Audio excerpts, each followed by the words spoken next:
All right, cut to the chase. You've got $10,000. What are you buying? I am George, this is Ryan, and we are Watch Nerds. Ryan and I have been working together collectively for like 30 years of experience, helping people cultivate their watch collections. We are here to help you curate your collections. Today, we want to talk about value proposition watches. Maybe not necessarily inexpensive. I mean, that's a perspective thing. Bang for the buck brands, bang for the buck watches, and ultimately what we would do with our own money. Let's talk brands first. Ryan.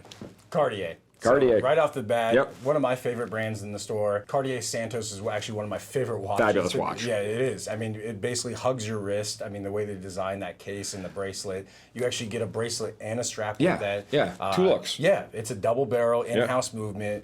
Ceramic bearings in the rotor, so you actually get basically you don't have to service. It's very efficient. It's very efficient, right? You're losing friction there. Exactly. Everything in the open. We carry Cartier here. Yep. We are an authorized Absolutely. dealer for Cartier. But what I found fascinating when we did our initial buy for them, everything was cheaper than I thought it was going to be. Oh, 1,000%. Like across the board, I was like, Yeah. wait, what? I assumed it was so much more expensive than it is. I mean that Santos you're talking about is an $8,000 watch, Right. brand new. Yeah. That's nuts. It's crazy for an in-house movement, 2 bands. And I actually There's a tank down there for like $2,800. It's nuts, which is man. nuts for Cartier. So much look, so much history, just such a classy watch. I wore one to Geneva this last time around, man, and I think I even told you guys, it was like wearing an Amex Black Card on my wrist. You're just opening up doors and you go, oh, that's really cool.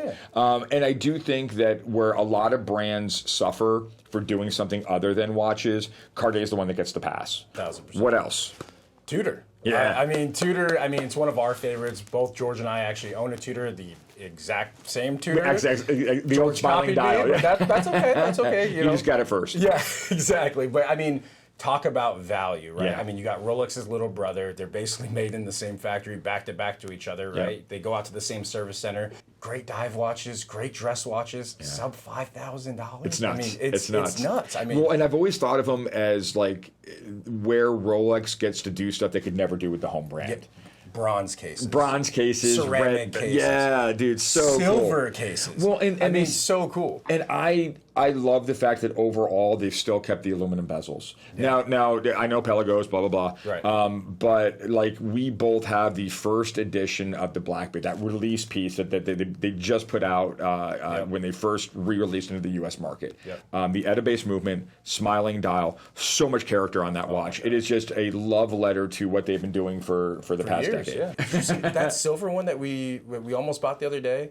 Kind of really the dark 925, case. yeah. If you haven't seen a silver 925 Tudor, kind of with some patina. Patina, yeah. Oh my God, it's a good That was watch. crazy. That's the first one I've seen like that. I admit, you and all me the other both. ones have Yeah. been perfect. Yeah. I think I'd probably pick that up for you. Yeah, when you handed it to me, I thought it was like some sort of bronze case I wasn't aware of. No. That was really, really cool to see. Really good looking, yeah. If you're into the hunt for Rolex, the authorized dealer game, it is part of the conversation. I mean, you can kind of get one at or around retail, and you get spend with that store to maybe put credit towards getting a Rolex. So and most Rolex ADs have Tudor. It's a foot in the door. There are other brands we need to talk about, but I want to get into secondary market a little bit. Something we do here.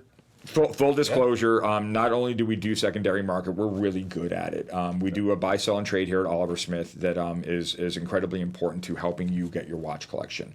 Not everybody can afford a $200,000 watch, but you trade in enough stuff, you move enough stuff around, eventually, nobody's going to do a $200,000 watch. But you know what I mean. That being said, you have things like Omega, you have things like Ulysse Nardin, you have all these brands that yeah, if you love it, buy it at retail, that's fine. Right. It might behoove you to wait into the secondary market and let somebody else take that initial hit. It's a smart way to do it. It's a smart way to build a collection of really, really amazing watches. I do like the secondary market a lot, too, for a lot of reasons like that, where there's a lot of things that even we as watch dealers don't have access to in the primary market. Yeah. There's the boutique exclusive. There's the online exclusives now. And when that stuff comes to the secondary market, at least initially it's probably a little high, but if you're willing to wait and and not have as much spend, not hurt yourself. I just did it recently with the IWC Patronus. You did? Yeah. You got the Patronus. I forgot about that. Patronus. So, I mean, we do it as well. I mean, it's a hot watch. It's not just for you guys as well. It came in, I'm like, this is not hitting the case, I'm taking it, but I was able to get that because it's an online exclusive piece. When they first initially released, 10, 12, 11,000, you know, way up there, and now it's back down to basically where it is retail, which, shoot, I'll take one retail, right? Yeah. But value brands, I like Omega in that era. Yeah. I just think we were talking about it earlier. We had that brand new green dialed Aquaterra. Yeah. Secondary market, it was like $4,000, and I especially you just getting your Patronus. I was like, well, I need to watch too. like I sincerely thought about it. Thank God I sold it. Yeah. But I mean, you can't talk about value proposition in general, new or pre-owned, without talking about Panerai. Oh, of course. I think they're a company that, I mean, you all know we're fans of it. If you've watched our channel at all, you know we kind of bleed Panerai around here. But I can absolutely say, even from an outsider's perspective, they've been doing everything right. The past like 3-4 years, man, they're on such an upswing right now. Everybody's talking about them. They make a size for everyone now. They make a size for everybody. 38, 40, 42, 44, 45, 40. I mean, anybody. And like the number one selling piece would be like the 1312, 1313, 1314. Right. It's the same watch in a black, a blue, or a white dial. Yeah. It's still sub 10,000. Crazy. And that watch is a chameleon. It is a perfect watch in every way. Yeah. It is absolutely Panerai. Like from across the room, you go, oh, that's a Panerai. I think we as watch guys, and you kind of know how we are. Yeah, I own one, you own one. Panerai is a fantastic brand. Quick question, guys. What would you do? Yeah. You got $10,000, or what's your favorite value proposition watch? Please let us know. I'm kind of curious to see what you guys think.